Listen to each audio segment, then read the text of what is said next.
Obviously, you've been playing professionally for a fairly long time now. I just wanted to know how you initially got into the sport of darts.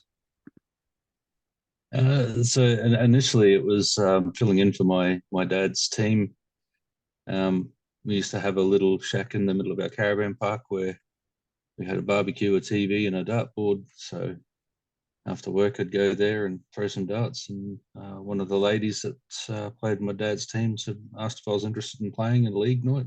Said no, not my thing. Yeah, And yeah, then the week after they were short, and Dad says you're playing. Like, okay. Um, so then, yeah, I turned up. I played my first game and I got hooked. yeah. Fairs, and obviously, I know that now you've got your son into the sport as well, Kai. You just instantly have a love for darts like yourself, or did you throw him into the sport straight away?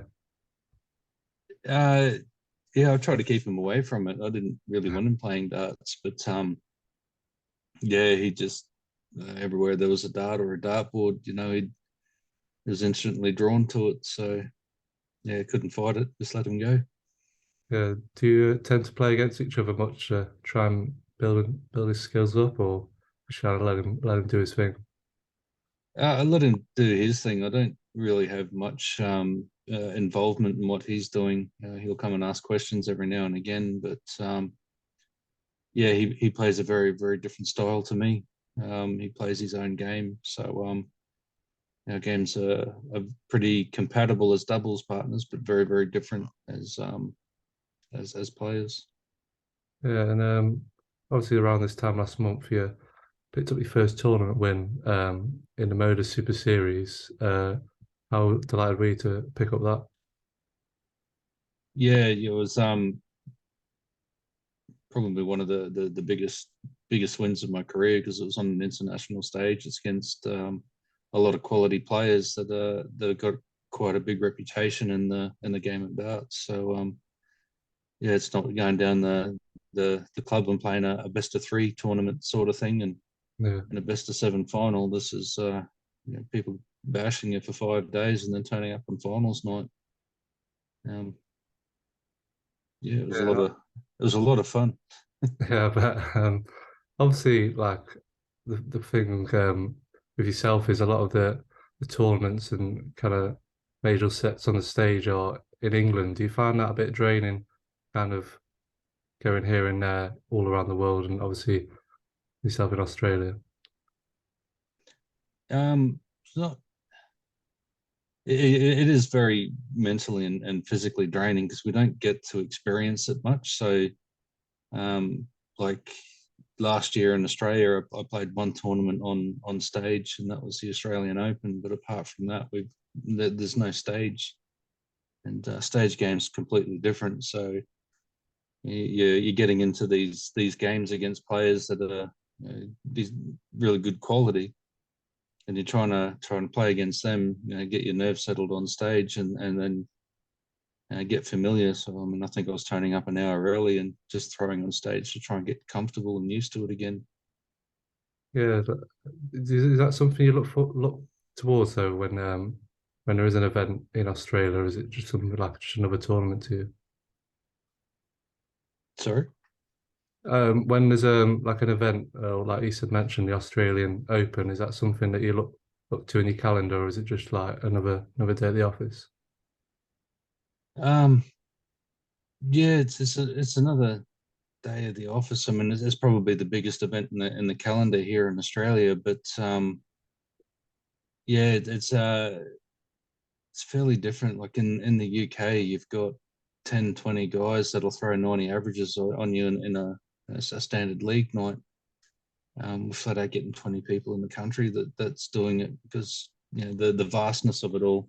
If you get a good player in one area, you've got to hope that you find another one in there so they can butt heads every couple of weeks and sharpen their edge. But apart from that, you only get one opportunity a month. Yeah, as you mentioned, you've been on stage with some of the people who are at the top of the game now. What do you kind of make of the current standard of darts as it just seems to be getting higher and higher? Yeah, it's getting a bit ridiculous now. So yeah, people wonder why I haven't gone to the UK and try to make a fist of it. Um, I'm 43, averaging low 90s on the consistent basis. I can play that higher game, but I mean, you've got kids now like Luke Littler is 16 years old, averaging 100. He's going to be Yeah. around for the next 20 or 30 years. he's already probably going to kick my ass. So it's oh, yeah, got to look at things from a realistic point of view, and I'm yeah, I've got to play that standard week in, week out to improve, and we just don't have it. And these kids that are coming through at the moment are phenomenal. Mm. And I'm hoping here in Australia that we start to develop a better development system so we can get these kids doing something similar.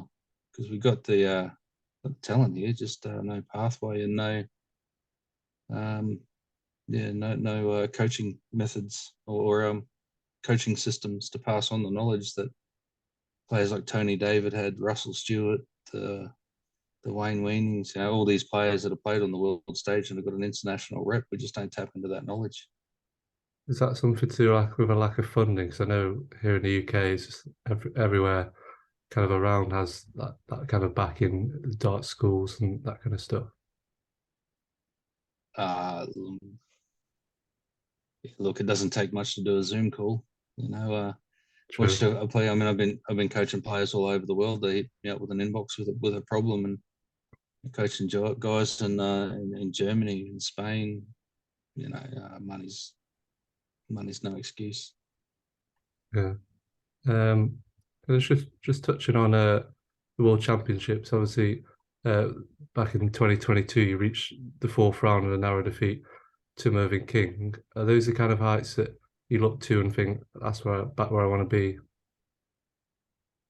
Yeah, it's something that I'd like to do, but yeah, so it all comes down to timing and geography. I get one opportunity a year to do something of that standard. And like last year, the year just gone, I felt okay, but Carl Sedlacek, he was just wasn't missing a beat. So Yeah. I get through that game, I'll probably go on another run again. But yeah, it's just one of those things. We get one opportunity here in Australia, so we've either got to make the move or. Um, but yeah, look, I love those opportunities. I love it when they come up. But yeah, I'm also acutely aware that that's my shot for the year. Is that what kind of like how you feel about the darts though? Is when you get that kind of momentum, like in something like the World Championships where you win that first game convincingly, you kind of like feel that you can push on further through the competition.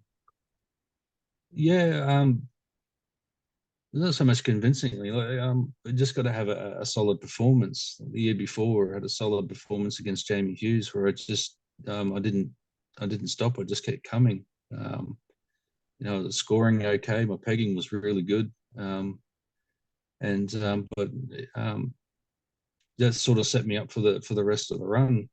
But yeah, at the same time, um, yeah, momentum can stop very, very quickly, and it can stop Mm. after the fourth set with a little bit of your own mental state deteriorating. So yeah, momentum's great and all that, but there's times when I needed to be a little bit more professional. And then just finally touching on obviously 3 months into 2023, is there anything that you're looking to and thinking want to push on to claim another tournament win? Oh, to be honest, I'd like to just get back and play. I think Yeah, I've touched my darts 3 times since the Modus Champions Week. Yeah, bought a new house, so I'm renovating at the moment. yeah. So it's taken up a lot of my time and energy. I'm hoping to play a tournament this weekend, just a local one, just to play the doubles on the Saturday to dust off a bit of rust, and then the ADC event in Pine Rivers the following week. So I'm hoping to get back at it there, but yeah, just got to get some time on the board. But Australian Open coming up, I think I get Mm. an automatic entry into that after winning it last year, and I'm hoping to go back to Modus again if I can.